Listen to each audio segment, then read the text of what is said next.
espermatozoide, como también el óvulo, es un gameto que necesita tener unas características especiales, como son el hecho de ser eficaz, de ser eficiente y de tener una eficacia biológica. ¿Sí? Ok, ahí voy a volver a iniciar compartir pantalla. Sí, es que como que se cerró todo. Ahí vamos, ya la están viendo otra vez, ¿verdad? Sí, voy a abrir otra vez en grandecito. Es que como son varios temas y varias figuras,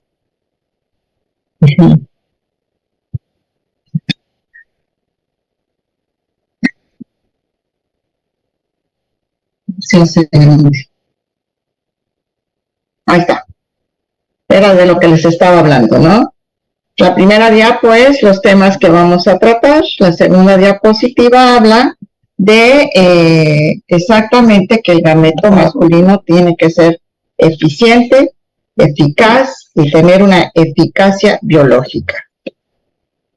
Y no está en mi computadora, sigue pensando. Y obviamente esto es porque el gameto masculino representa el 50% de la información genética de lo que es un embrión, pero no nada más eso. El gameto masculino tiene el centriolo, que está detrás de su núcleo y adelante de lo que son las mitocondrias. Este centriolo es el que dirige la fertilización. Cuando tenemos alguna alteración en esta parte, el proceso de fertilización, como debe de ser, no se da. Entonces, tenemos que decir que el espermatozoide tiene que tener buenas características para tener un buen embrión, o si tiene malas características, voy a tener un embrión con fragmentación. Entonces, esto nos hace abrir la luz de por qué es tan importante un análisis seminal o un seminograma. Primero que nada, dice el manual de la OMS, porque nos va a hablar de esta función de lo que es la integridad anatómica y funcional de todos los órganos reproductivos masculinos, desde el testículo hasta la descarga que existe en el pene, ¿no? Una permeabilidad del tracto genital. Y que obviamente las características de este análisis seminal nos van a decir, porque el análisis seminal nos dice dónde está el problema, cuál es el órgano implicado en la disfunción. Entonces, de una manera indirecta, nos va a dar el potencial de fertilidad de un hombre. Pero también nos sirve para evaluar los métodos contraceptivos. Todos sabemos que después de que se hace una vasectomía, se debe de hacer a los 3 meses un análisis seminal para corroborar que ha quedado obstruido este paciente. ¿Ok? Entonces, tenemos 3 visiones. La evaluación anatómico-funcional, la evaluación indirecta de la fertilidad de un individuo y además el poder hacer con esto valoraciones de métodos contraceptivos e inclusive para proyectos de investigación. Entonces la Organización Mundial de la Salud se dio a la tarea de compilar de varios países, varios análisis seminales, lo que es poblaciones para poder hacer cortes para hablar de potenciales de fertilidad de un individuo con estos cortes. Antiguamente eran pocas las poblaciones, luego se hicieron con los resultados de las fertilizaciones in vitro y actualmente lo que más se maneja son estudios de cortes longitudinales para medir potencial de fertilidad. Entonces, el manual de la OMS hace este compendio con estos análisis, describiéndolos uno por uno para evaluar todos los órganos y nos habla de normalidades y anormalidades y potencial indirecto de embarazo. Y en esta última edición del manual de la OMS, lo que hace el manual es dividir el examen de semen en 3 análisis principalmente. Un análisis básico, que solo es la cuantificación del número, movilidad y morfología. Un examen más extendido, que ya es, digamos que un seminograma más completo, pero además añadiendo algunas pruebas de funcionalidad espermática, y un examen avanzado que implica estudios que se utilizan en el plasma seminal o directamente en el espermatozoide, como tenemos la evaluación de las especies reactivas de oxígeno, como son el evaluar las reacciones acrosomales, etc. Entonces, en realidad, esta división que nosotros tenemos no la estamos manejando tal cual, porque todos pedimos un seminograma y nos hacen un examen básico, más algunas pruebas de un examen extendido. Y con esta población que estudian y que juntan con la población del manual del 2010, hacen o rehacen más bien los cortes para hablar de criterios mínimos para lograr un embarazo espontáneo, tomando en cuenta la percentila número 5. Entonces, vean ustedes que aquí tenemos el valor del volumen, de la concentración, del número total de espermatozoides, de la movilidad total, movilidad progresiva, no progresiva, la vitalidad y las formas normales. Viéndolo así, este sería un resultado prácticamente básico de un análisis seminal, en donde para mí quise poner en un cuadro rojo algo que considero muy importante y que siempre platico con mis compañeros embriólogos, son los inmóviles. Estos espermatozoides que están en D, que no sabemos si están vivos o si están muertos, si no aplicamos una prueba de viabilidad, y que hay que recordar que este porcentaje, aunque yo tenga un 34% o un 30% de movilidad progresiva, si yo tengo un 40% en inmóviles, estamos hablando que los espermatozoides que tenemos en esa concentración van a venir con señalizaciones que pueden alterar el proceso de lograr el embarazo finalmente. Hay que recordar que el fenómeno de apoptosis se da en cascada, por lo cual siempre hay que hacer énfasis en cuántos inmóviles tiene un seminograma. Y las pruebas complementarias que menciona la OMS son las pruebas que se utilizan para hacer pruebas bioquímicas, inmunológicas, proteómicas o metabolómicas, principalmente en el plasma seminal. Cuando yo hablo de bioquímicos, podría dar el ejemplo de las pruebas de fructuosa para saber si hay una obstrucción distal, o sea, lejos del testículo a nivel prostatovesicular, o del alfa-glucosidasa para saber si hay una obstrucción proximal al testículo, que sería epididimaria principalmente, ¿no? O cuando mido carnitina, o como cuando mido zinc. Las pruebas inmunológicas básicamente se refieren a las pruebas de anticuerpos antiesperma, y obviamente los fenómenos proteómicos van en relación a las proteínas y metabolómicos van, por ejemplo, con estas especies reactivas de oxígeno o todos estos fragmentos metabólicos que hay en el plasma seminal que le dan la reactivación y la supervivencia a un espermatozoide para que logre llegar hasta el óvulo. Y las pruebas especiales, como son las pruebas de fragmentación de DNA, algunas pruebas génicas o algunas pruebas cromosómicas que se pueden utilizar en los espermatozoides. Cuando uno dice, a ver, ¿cómo que pruebas génicas en los espermatozoides, no? Estamos hablando que, bueno, como vamos a ver después, hay muchos genes que ya pueden ser leídos, que se sabe en qué momento de lo que es la espermatogénesis alteran, y que cuando hablo de cromosomas, dice uno, pero si los cromosomas se miden en sangre, los genes se miden en sangre. No, acuérdense que hay una prueba que se llama FISH, que es capaz de detectar los cromosomas que puede portar un espermatozoide. La bondad de tener el gameto masculino prácticamente, como digo yo, en la mano, es que nos da la particularidad de poder medir muchas cosas alrededor de él y dentro de él mismo.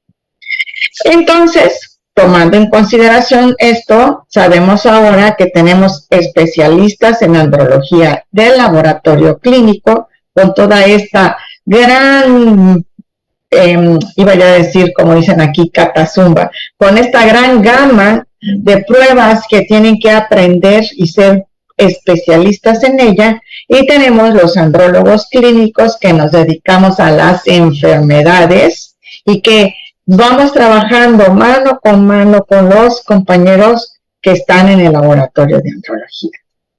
Entonces, una persona que está en el laboratorio de andrología se vuelve un especialista en semen y son el brazo derecho, izquierdo y el cerebro de un andrólogo clínico.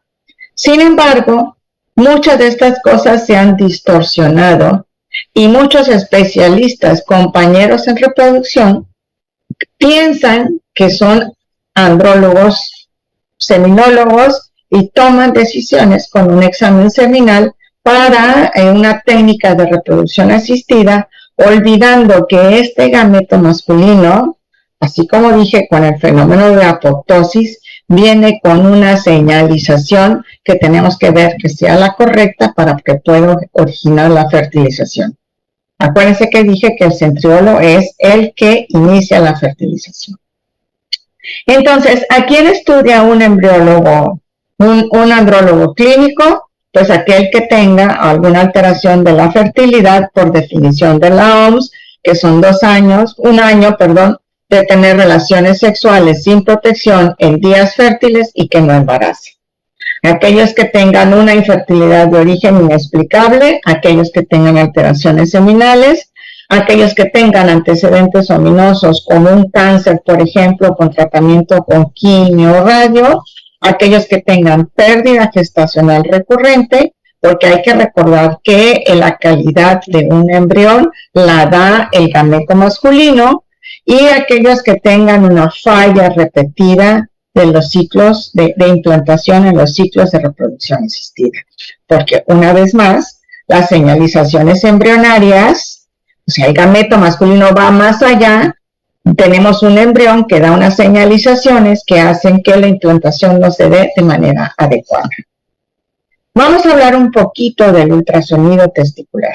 Aquí les puse lo más importante, pero en realidad se debe de llamar ultrasonido inguino escrotal testicular reproductivo, porque hay que recordar el paso del testículo para descender desde el abdomen hasta llegar al escroto y cómo se trae todos sus vasos hacia el escroto, por lo cual es importante la evaluación también inguinal. Porque en algunos casos de testículos retráctiles o de criptorquídeas los vamos a encontrar en ese trayecto que hizo el testículo para descender. Entonces, en un ultrasonido testicular, todo lo que vemos aquí rosita lo vamos a ver en el ultrasonido como gris. La envoltura que se llama albuginia y la túnica vaginal se ven de color blanco. Vean ustedes aquí cómo se ven muy pegaditas las dos, blancos. Luego vemos aquí la rete testis, que yo siempre digo, ya que maduran, la mamá, que es la célula de Sertoli, les dice, te vas a la carretera para llegar a tu universidad, que es el epidídimo, donde agarran la capacidad de moverse, de sobrevivir y de embarazar. Entonces, agarran la carretera para llegar a esto. Esto que es la rete testis y además con el hilio donde entran las venas y las arterias hacia el testículo, como hacen tejido firme, se ve blanco, y posteriormente pues vamos a ir viendo cómo se ven los vasos tal cual en un ultrasonido y cómo se va viendo el epidídimo, que como es un tejido blanco un poco más grueso de lo que es el testículo, tiene un color, una tonalidad de gris diferente. Entonces, viendo aquí, decimos, este es un testículo derecho, este es un testículo izquierdo. Normalmente vemos aquí la albuginia y la vaginal adheridas con ese espacio que veíamos aquí apenitas virtual. Y vemos largo, ancho y transverso, y esto que logramos ver aquí como un hilo blanco, y del otro lado como un hilo blanco es la entrada de los vasos y la salida de la rete testis. Un ultrasonido siempre debe de dar las 3 medidas. Si ustedes mandan a un paciente y solo les dan 2 y no les dan además el volumen testicular, esa persona que está evaluando desde el punto de vista reproductivo a un hombre por ultrasonido no sabe ni tiene la menor idea de cómo lo debe hacer. Yo siempre les explico, un ultrasonido para un urólogo, ven los testículos, ven el plexo, deciden si operan. Un ultrasonido reproductivo va más allá de eso. Entonces, largo, ancho y transverso. Y el volumen testicular, que es muy importante, miren, aquí lo tenemos abajo de los dos, debe de ser más de 15, y que sabemos que mientras más grande es un testículo, mayor cantidad de espermatozoides hay adentro y que podemos obtener para una técnica. Luego lo que se mide es la perfusión arterial intratesticular. Vean ustedes con el Doppler cómo se ve. Luego entonces hace la valoración venosa del plexo pampiniforme, y que hay que recordar, dijimos que tejido blando se ve gris, tejido firme se ve blanco, y todo aquello que sea líquido se va a ver oscuro o negro. ¿Qué es lo importante aquí? Dos cosas. La primera, que el ultrasonografista mide de pared a pared un vaso, y este que parece una capsulita lo vemos de este lado, es, digamos que lo está midiendo el ultrasonografista en reposo y con Valsalva, y vemos aquí cómo hay un cambio de coloración del mismo vaso por la presión de pujado. Y ahí vamos haciendo o valorando si existe un varicocele o no existe un varicocele. Aquí les pongo otra visión, vean ustedes, aquí que parece esto un lazo o un moño como si fuera una corbata, es parte del epidídimo. Y junto del epidídimo tenemos el plexo pampiniforme. Vean ustedes aquí cómo este es un corte longitudinal y este es un corte transversal de un vaso, y cómo cuando el paciente puja, estos vasos se dilatan y hay un cambio de coloración por el reflujo existente, porque hay fenómenos de cuello de botella en los vasos. Aquí tenemos cómo está midiendo de pared a pared el ultrasonografista. Dijimos que otra de las cosas que puede darnos es la evaluación de si existe algún derrame peritesticular, que puede ser hemático, puede ser seroso, puede ser mucoso, inclusive nos pueden decir si hay cristalitos o no cristalitos, depende de la potencia que puede tener el equipo de ultrasonido. Y aquí vemos claramente cómo se ve oscuro, este es un líquido peritesticular, digamos que es similar al contenido acuoso que pueda tener un quiste de ovario, así se ven igual de negros, y esto es un hidrocele. Seguimos viendo, y aquí lo que vamos a ver es una hernia inguinal.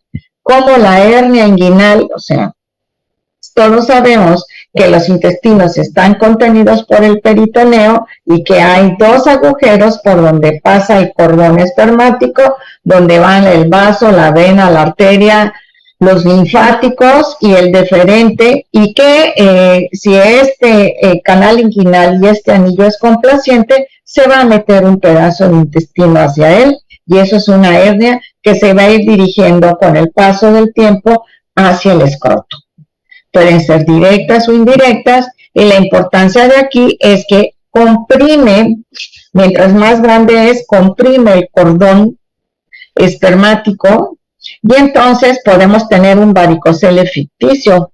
Si yo quiero sacarle a alguien sangre, le oprimo por arriba de la vena donde voy a sacar, y la vena se va a dilatar. Entonces, por eso es importante no decir, hay un varicocele grado 3, pero también es importante decir, este paciente tiene una hernia inguinoescrotal, grado 3, porque ya mide más de 5 centímetros, y además no se reduce, ya lo tienen que operar, ¿ok?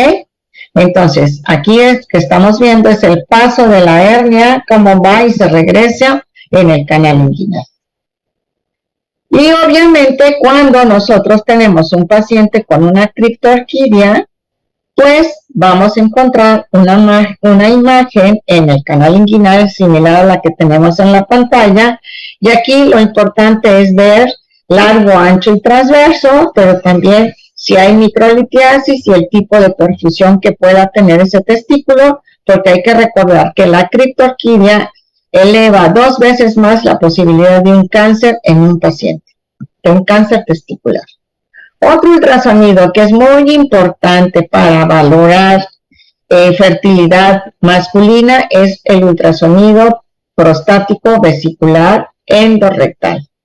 ¿Qué es lo que ve Pues nos va a decir cómo está la próstata, cómo están las vesículas seminales, cómo está el conducto eyaculador, si estamos pensando en que hay alguna obstrucción en el conducto, o bien, por ejemplo, en aquellos que tienen una agenesia de vasos deferentes, también tienen agenesia de las vesículas seminales. Vamos a ver unas imágenes. Estas son unas vesículas seminales, donde aquí podemos ver que existe una secreción blanquecina, dura, que está obstruyendo lo que son los conductos de las vesículas seminales. Aquí vemos una litiasis exactamente en el conducto eyaculador de un lado del paciente. Si me regreso a la imagen, este es el conducto eyaculador como línea, estos son los conductos donde desembocan las seminales, que aquí los estamos viendo exactamente, y es la línea donde está la obstrucción de las vesículas, y esta es una litiasis de un conducto eyaculador. Y este es un quiste de la línea media, que es un quiste que hace una obstrucción en el centro de la próstata y que se consideran congénitos porque es un remanente de los conductos de Müller. Vamos a hablar un poquito ahora de las hormonas. Entonces, decimos que de una evaluación seminal vamos a pasar a una evaluación hormonal para saber si por culpa de las hormonas está el problema seminal, pero hay que recordar que las hormonas, tenemos dos grandes grupos de hormonas. Las hormonas esteroideas que provienen del colesterol y las hormonas glucoproteicas, son los dos grandes grupos. Entonces, si yo tengo una alteración hormonal, me tengo que ir también a una evaluación metabólica para saber si hay algún problema que esté haciendo que estas hormonas no se produzcan de manera adecuada y que estas, al no producirse de manera adecuada, den una alteración seminal. Y en un hombre tenemos dos grandes compartimentos que son el túbulo seminífero, que son estos rosetones, y lo que hay alrededor de cada túbulo seminífero, que es el intersticio. En estos rosetones es donde está toda la espermatogénesis. Y en el intersticio están las celulitas más importantes del testículo, que son las células de Leydig, porque son las que producen la testosterona y el estradiol. Entonces, yo siempre digo que estos dos compartimentos son así, porque todo lo que vaya a dañar un testículo ocurre exactamente en este rosetón. Que le dieron quimio, que le dio paperas, que tuvo un fuerte golpe, siempre se va a llevar las células que están dentro de los túbulos y en menor cuantía, mucho menor cuantía, las del intersticio, porque un hombre necesita su testosterona para vivir. Entonces, normalmente, mientras un individuo duerme y está en sueño profundo, se van a liberar los pulsos de lo que es la GnRH. La GnRH va a estimular a la hipófisis, que va a lanzar dos brazos de hormonas. La LH, que se va a dirigir hacia las células de Leydig para fabricar la testosterona y el estradiol, y la FSH, que se va a dirigir exactamente a la célula de Sertoli, donde están las espermatogonias, para formar una espermatogénesis. Si habláramos de funciones de cada un lado o de cada compartimento, el compartimento intersticial tiene que hacer la producción de hormonas porque tiene una función orgánica. Todos sabemos que la testosterona tiene células blanco en todo el organismo y que interviene en la función renal, en la función hepática, en la función cerebral, en la función de los genitales, como la función sexual y reproductiva, en la función ósea, en la médula ósea para formar la sangre, etcétera, etcétera, etcétera. Tiene que ver con los lípidos. Bueno, entonces tiene una función orgánica, esa es su función principal. Luego tiene una función sexual y una función reproductiva. Y el productor espermatozoides única y sencillamente tiene que ver con la reproducción. Como la reproducción no es una necesidad de vida, cuando hay un daño al testículo, lo que se pierden son las espermatogonias, porque las células de Leydig deben de seguir funcionando para que un individuo siga viviendo. Durante la noche hay alrededor de 6 a 8 pulsos, cada 90 a 120 minutos, y en respuesta a un pulso el individuo presenta una erección. Es por eso que a veces se levantan y están con el pene erecto, y a veces se pueden levantar a la misma hora y no está erecto porque no coincidió con un pulso. Y que uno de los datos indicativos de cómo están sus niveles de testosterona, pues son esas erecciones espontáneas matutinas que un individuo presenta. Entonces, en una evaluación hormonal, se los puse con colorcitos, la GnRH es la que desencadena la producción de LH y de FSH. Pero la GnRH y la LH tienen el mismo colorcito porque la medición de la LH refleja de manera indirecta los pulsos de la GnRH. Y que la LH sirve para producir la testosterona y el estradiol. Que me miran nada más la testosterona, estamos en un grave problema, sobre todo en esta era que tenemos tantos y tantos obesos. Los estrógenos son deleterios para la espermatogénesis y deleterios para la función sexual. Entonces hay que medir, sobre todo en un obeso, testosterona y estradiol. Y que también sabemos que los pulsos de prolactina interfieren con los pulsos de GnRH, de LH y de FSH, y que directamente en la célula de Leydig con la producción de testosterona. Entonces, para algunos grupos médicos piden solo FSH para ver espermatogénesis y testosterona para ver que esté funcionando bien la célula de Leydig. Para mí, con mi experiencia, yo desde un principio le pido a un paciente las 5. LH, FSH, testos, estradiol y prolactina, y cuando es un hombre de más de 40 años le pido testosterona total y libre, porque sabemos que primero se baja la libre y luego la total por cosa normal de la senescencia de la vida que tenemos que ir corrigiendo. Y que hay otras hormonas que tienen que ver con la producción hormonal reproductiva, como son las hormonas tiroideas, la insulina y la proteína transportadora de hormonas sexuales. Estas 3 hormonas vamos a tomar la decisión en quién sí y en quién no las vamos a medir. Depende del interrogatorio, depende de las características fenotípicas del paciente cuando lo revisemos y depende también de las alteraciones seminales que el paciente presenta. Todo paciente que tiene una oligosospermia, pídanle un perfil tiroideo. Eso es muy importante.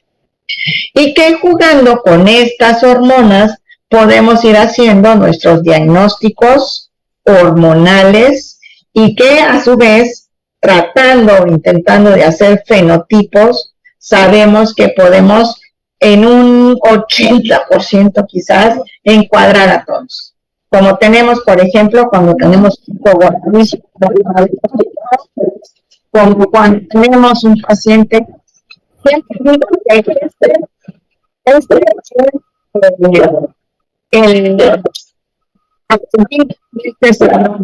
este es testículo y este es hipotálamo e hipófisis.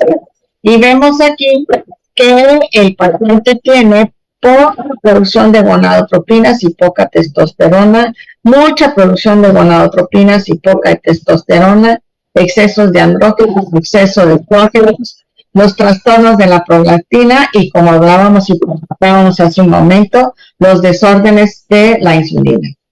¿Ok? Entonces, jugando con estas 5 hormonas, podemos llegar a hacer diagnósticos apoyándonos en las tiroideas. Ahora vamos a hablar un poquito de lo que es la azospermia. La azospermia es la ausencia de espermatozoides en un eyaculado. Pero aguas, siempre hay que corroborar que de veras estén ausentes. Cuando nosotros tenemos y pedimos un primer análisis seminal, no sabemos que vamos a tener ese diagnóstico. Pero cuando este paciente llega y da su muestra, que el laboratorio homogeniza y revisa y no encuentra, si es un buen laboratorio que tiene conocimientos de reproducción, esa muestra la debe de centrifugar y debe de poner abajo: en muestra centrifugada no se encontraron espermatozoides. Porque si existe, aunque sea 3 espermatozoides, ya nos cambió el diagnóstico y es una criptospermia y el paciente puede tener un mejor pronóstico reproductivo. Pero si solo nos reportan azoospermia y no nos reportan el centrifugado, ya estamos ante un laboratorio de no muy buena calidad. Porque el manual de la OMS claramente lo dice, que muestra azoospermica se debe de centrifugar y revisar el centrifugado. Entonces, nos llega la pareja con el primer diagnóstico y nosotros lo que tenemos que hacer es pedir una segunda muestra para corroborar si de veras es azoospermica. Análisis seminal con centrifugación de la muestra. Pero debemos de pedir también una orina post-eyaculado. ¿Por qué? Porque resulta que hay pacientes que puede ser que tengan niveles de testosterona baja, que puede ser que tengan alguna miopatía o que tengan alguna neuropatía y que lo que tengan en realidad es una eyaculación retrógrada. Entonces, no podemos decir que el paciente sea azoospermico hasta que no tengamos, 1, el centrifugado de la muestra de semen y 2, el resultado de una orina post-eyaculación. Hay varias clasificaciones de la azoospermia. Hay una que habla de azoospermia pretesticular, testicular, posttesticular. Para fines escolásticos, docentes y de manejo de los pacientes, de comprensión de los pacientes, a mí esta es la clasificación que me gusta más. Actualmente en el 2021 hay una nueva clasificación, pero es una clasificación desde el punto de vista genético, publicado en el 21, en donde ellos te ponen hipotálamo, hipófisis, estos genes, testículo, estos genes, digamos que próstata, estos otros, etc. Bueno, vamos a quedarnos con la clasificación general, que es cuando se divide en obstructivos, no obstructivos y los que no sabemos que tienen, los idiopáticos. Dentro de los obstructivos, uno tiene que ponerse a pensar si la obstrucción está cercana al testículo o es proximal, o si está lejos del testículo y es distal, para poder tomar la decisión de qué pruebas vas a solicitar para saber si el paciente está tapado o no está tapado. Una de nuestras herramientas en los azoospermicos obstructivos, tenemos 3. 1 es la exploración física. 2, tenemos el análisis seminal, porque si un análisis seminal me dice que tiene un pH de 6 y yo lo acuesto y no le palpo el deferente, ya tengo mi diagnóstico. Y 3, cuando hablo de análisis seminal, dentro del análisis seminal están los marcadores bioquímicos de fructosa o de alfa-glucosidasa. Y cuando yo digo, obviamente, 3, el ultrasonido que me va a hablar de si encuentra alguna obstrucción a nivel epididymario, como vimos hace un rato, o bien si la obstrucción está en próstata y seminales o están ausentes, el mismo ultrasonido transrectal nos los va a decir. Cuando yo me centro en un paciente que digo que no es obstructivo, pues obviamente yo tengo que pensar en una serie de patologías que puedan darlo. Entonces, yo digo, este es un paciente obstructivo o no obstructivo, y me tengo que poner a pensar en enfermedades genéticas o congénitas y en enfermedades adquiridas. Y vean ustedes que parte importante para hacer la evaluación de un paciente que tiene azoospermia está la historia clínica. Si tenemos un paciente que retrasó su pubertad y no la terminó de desarrollar, podemos estar ante una variante de síndrome de Kallmann. Si el paciente tuvo una criptorquidia, si tuvo una hernia inguinal bilateral que le corrigieran de recién nacido y no se dieron cuenta y le legaron los deferentes, etcétera, etcétera, etcétera. Y la parte más importante en estos pacientes es la exploración física. Por eso entonces tenemos actualmente diagramas de flujo para poder saber para dónde nos vamos a ir si pensamos que es un obstructivo o que si no es un obstructivo. Si no es un obstructivo, yo debo de pensar en situaciones infecciosas, en situaciones de químicas, en situaciones anatómico-funcionales, en situaciones génicas, cromosómicas, etcétera. Y dependiendo de cómo voy utilizando mi flujo gamma, cómo voy encontrando mis hormonas, qué me va reportando el ultrasonido, es que yo voy a poder llegar al diagnóstico de esa azoospermia, cuál es su causa. Sin embargo, hay casos raros en donde puede ser un paciente con una obstrucción y además tener una no obstructiva. Porque siempre les decía a mis alumnos, es que no te cases con una sola cosa. Las enfermedades son como un abanico. Puedes encontrar desde las puras hasta muchas variantes, porque así alguien puro, yo decía, ni yo.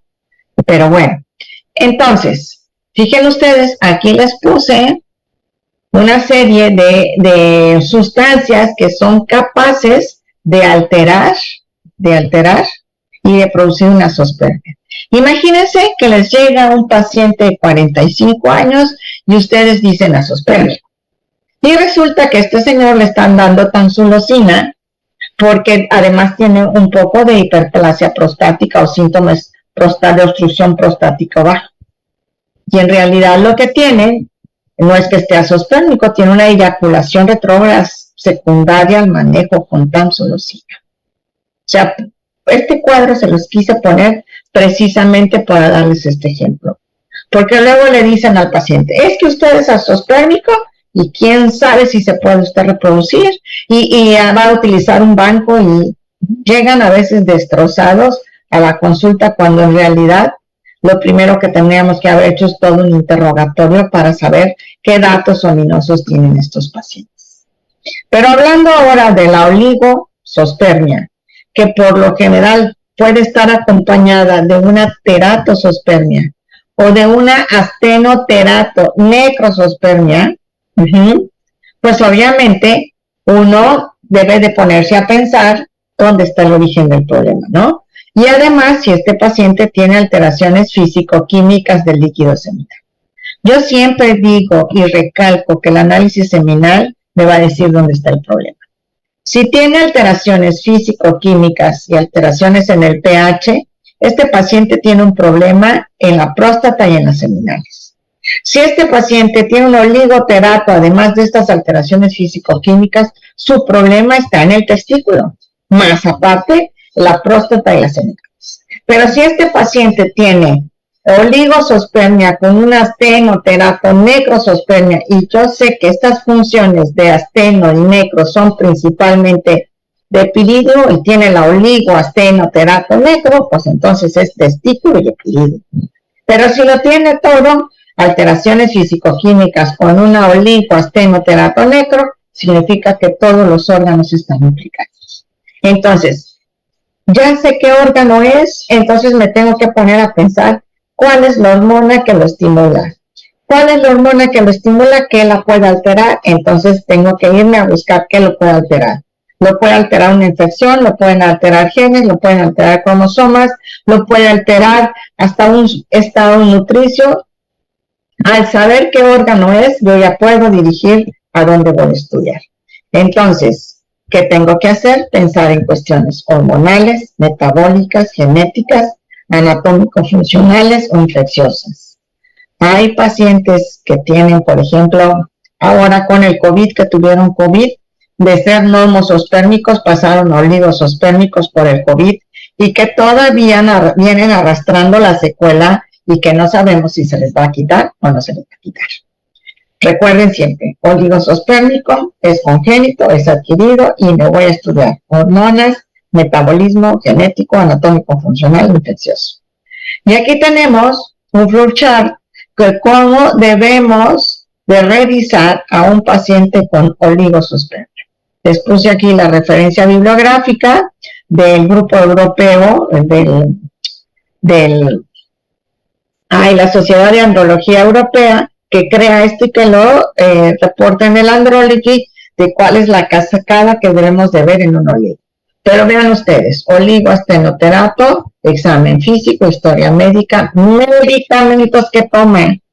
Yo no sé por qué ahora a los hombres les ha dado por tomar un montón de porquerías del gimnasio. Dice, si solo estoy tomando quemadores, pero un quemador ya es una sustancia tóxica para un organismo que lo está poniendo a un exceso de velocidad, y las máquinas con exceso de velocidad, bueno, hasta ¿cómo se llama? El Checo Pérez, sus carros truenan con los circuitos, ¿no? Si vemos, tenemos que pensar cómo están estos vasos testiculares, qué tipo de estilo de vida, qué medicamentos puede estar tomando, y de esta manera podemos hacer una evaluación. Si vamos a hablar ahora de manera sucinta de cuestiones de alteraciones génicas o cromosómicas, diríamos que mientras menos número tenemos de espermatozoides en un eyaculado, mayor es la probabilidad de tener un problema génico. Por prevalencia de enfermedades, lo más importante a descartar es un problema génico.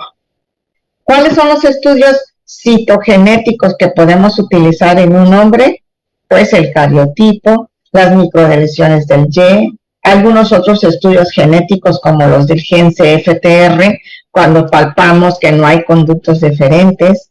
Recordar que podemos hacer un FISH en espermatozoides y en tejido obtenido de testículo, y finalmente un PGTA, un PGD, para saber cómo está la progenie de estos embriones, porque dijimos al principio que debe de tener una eficacia, una eficiencia y una eficiencia biológica, que esto significa tener y dar hijos que puedan además procrear y prolongar la especie.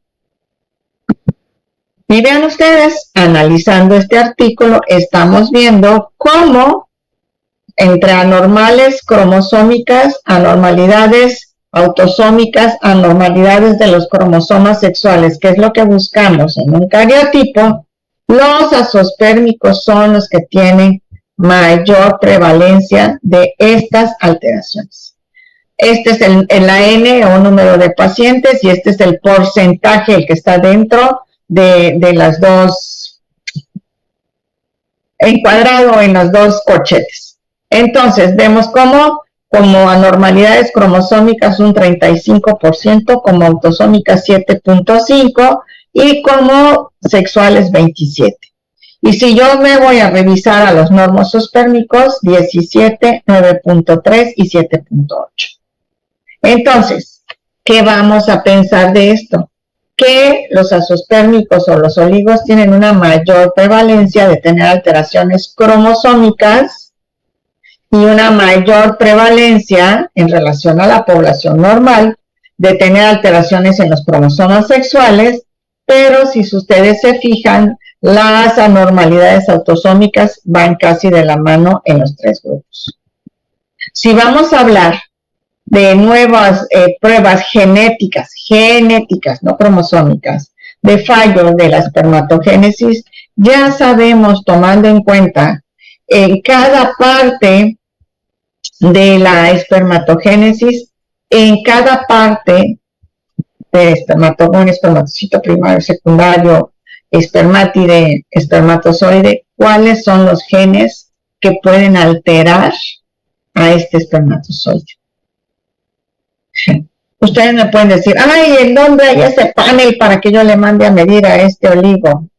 Híjola, ese es el problema, que estos paneles hasta ahorita existen como método de investigación y casi todos han sido hechos en especies inferiores y se están tratando de traslapar a los seres humanos.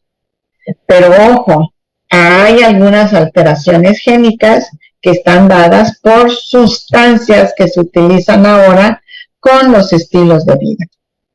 como por ejemplo el nonoxinol número 9, que se utiliza para lo del pelo y que vemos que da una globosospermia, aunque sabemos también que la globosospermia puede estar dada por un gen. Entonces, hay que tener cuidado con esto. Siempre el interrogatorio es la herramienta más importante. Y en este artículo hice un empalme de varios, de una larga lista de los que pueden causar alguna alteración directa como oligoasteno y una azospermia no obstructiva.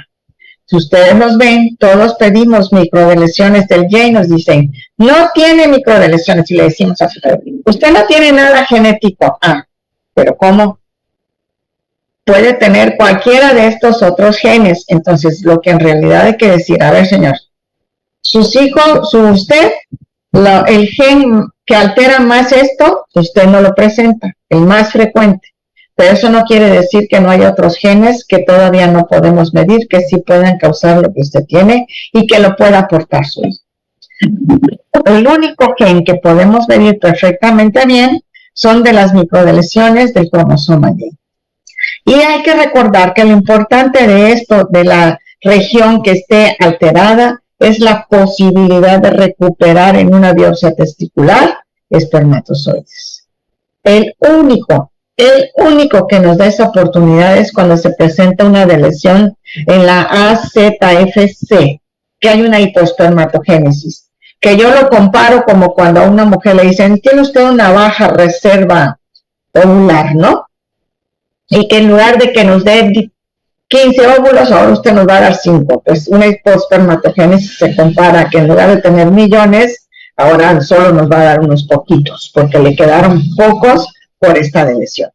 Entonces, hace un poco me tocó un paciente que me llega para valorar que le hicieron una varicocelectomía por azospérmico, porque la literatura dice que mejoran, y que luego de la varicocelectomía le hicieron una biopsia testicular de los 2 testículos y múltiple, y resulta que no dio ningún espermatozoide.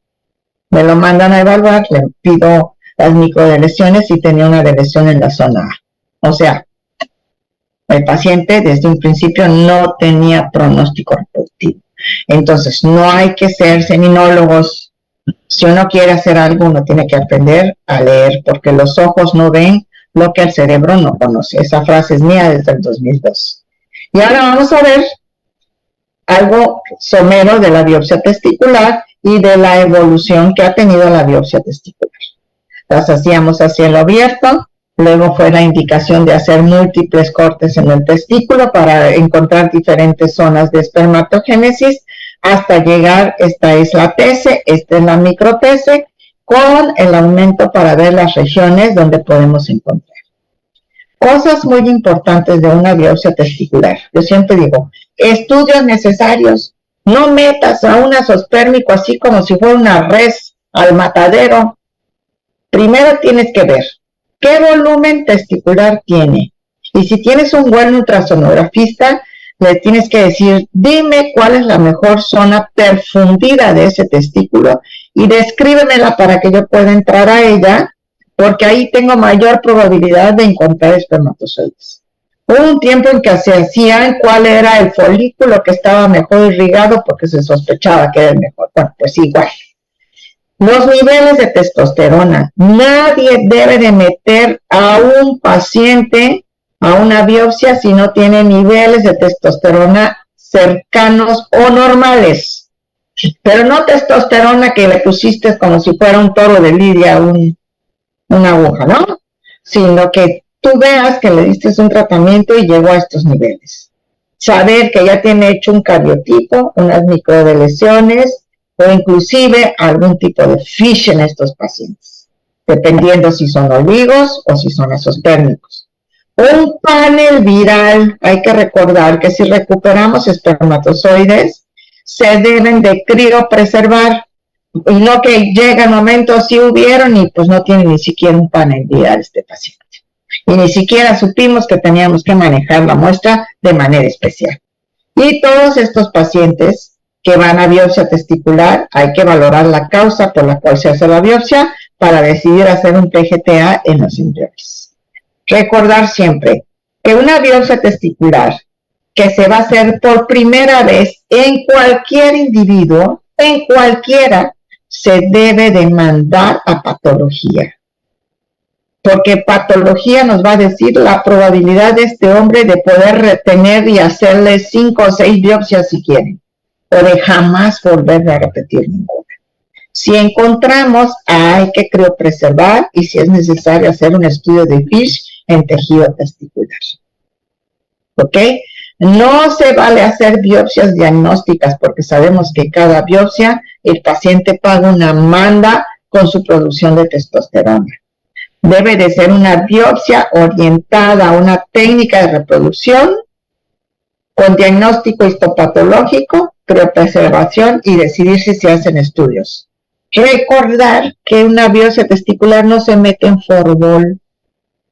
Nunca falta el inteligente, brillante que meta el tubito de formol. Los túbulos seminíferos explotan, estallan con el formol. Hay que ponerle esta solución que se llama solución de Bowen, que es amarilla. Aquí está cómo se prepara. Un buen patólogo la sabe preparar. Se debe de pasar un tiempo que puede ser hasta desde 1 hora hasta 12 horas y luego se pasa en formalina, que es formol diluido, que también lo prepara el patólogo. Entonces, hasta para hacer una biopsia, uno tiene que hablarle al patólogo y decirle, oye, mándame la solución de WAM. Y si te pregunta, ¿qué es eso? Ya estamos en problemas porque ese patólogo no nos va a saber evaluar nuestra biopsia. ¿Cuáles son las imágenes histopatológicas que tenemos? Principalmente son estas. Una biopsia normal, una hipospermatogénesis que ya dijimos que todo el epitelio está reducido, un arresto de células germinales que puede ser en espermatocito primario, secundario o en espermátide. Si está en primario o en secundario, no tiene pronóstico reproductivo y nos lo reporta el patólogo. Y que además, si está en una espermátide, que vemos que están ya casi por madurar, sí tiene pronóstico reproductivo con tratamiento, porque hay que recordar que una espermátide ya tiene 23 cromosomas y que el síndrome de solo células de Sertoli, la llaninización de los túbulos, que es cuando se ponen duros, cuando encontramos como un hallazgo incidental un carcinoma in situ, está prohibido hacer biopsias testiculares en busca de un carcinoma, y cuando tenemos que el paciente tiene una imagen de un testículo prepuberal. Viéndolo como parte importante en nuestro proceso reproductivo, estas son las 3 imágenes más frecuentemente encontradas en los pacientes con problemas reproductivos. Y es como llegamos al final. Espero que haya sido de utilidad para todos esta presentación.